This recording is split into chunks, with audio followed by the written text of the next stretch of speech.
Hello, I'm Randall M, and I'm here today to talk to you about the 16 times Canon video lens. That's right, this lens has a 16:1 zoom, and it is bar none the best lens I've ever had. Okay, some of the features that are really great: image stabilization, a simple on or off. Basically, what that does for you who don't know it, if you're sitting here, take the lens cap off.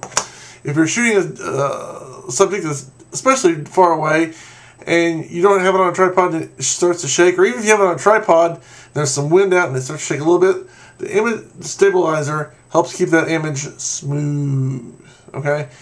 I don't even turn that off. I leave that on all the time, okay?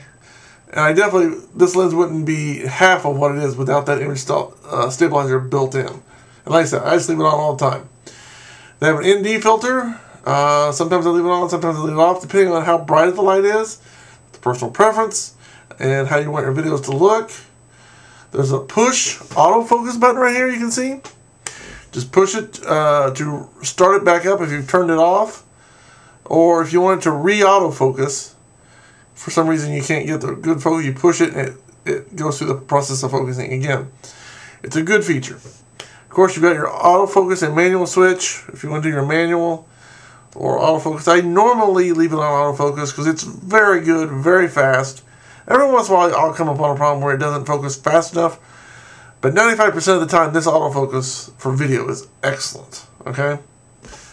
Now, this lens cover, it's not a cap, it's a cover, and the idea is with the cover, without the cover, the light comes in and reflects and get too much light, and this eliminates that problem. All you gotta do to take this off, there's a little screw here that doesn't come off or come out. It's attached to the cover, and then unscrew it. It comes off real easy, and that's what you have. Okay, I got a little name tags label on mine, and I also have a Hoya 72mm ultraviolet filter, and that filter isn't there to actually filter anything. I mean, it does filter some, but it's UV 0, which basically means it just doesn't do a whole lot. The basic reason I have this filter is to protect the lens. Okay, the lens is very expensive. Trust me. I paid around $4,000 for the camera and the lens and a battery, and I got a $500 rebate when I bought it. But still, it takes it to $3,500 for the lens and the camera and a battery. And the battery's only about $100. So this is a very expensive lens. It's very powerful, very useful. I've used this a lot. I highly recommend it if you're looking to buy a lens of this for video. Now, there is a problem that I wish Canon had resolved, and that is I can't use this on a 35mm camera.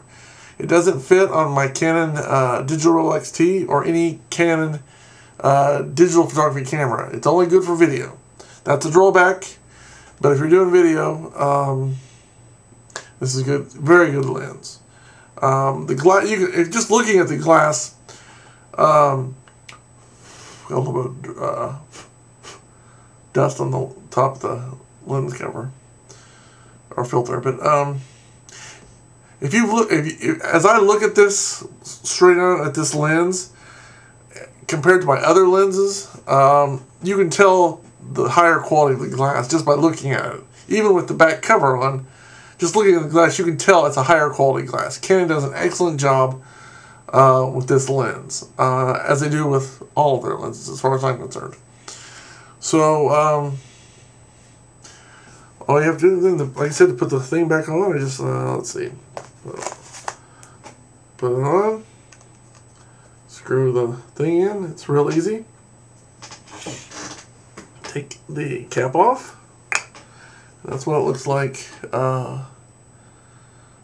without the protective cap. Take my XL1S here. Take the cap off here. Place it. I don't know if you can see that, but there's a red dot there. There's a red dot there. Basically, I line the red dots up, twist it in place, ready to go. And like I said, this does weigh a little bit. So if you're shooting for a long time, it can start to get heavy. But as SD video cameras go, this is, in my opinion, I mean, the best I've ever seen. Literally. Under $10,000. Like I said, I paid $4,000. Plus I got a $500 rebate. And this has served me well.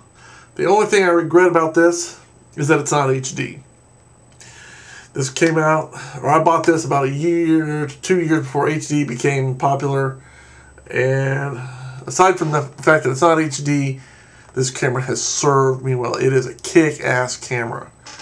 I mean, it's got controls. I mean, anything you could want to do as far as white balance, coloring. It's got a whole bunch of more features in here. Up here, the Canon XL1S is a great camera. The 16x zoom is an excellent lens, and I highly recommend one or both, or the combination. So until next time, I'm Randall M. Thanks for watching. Have a good day, and may God bless you.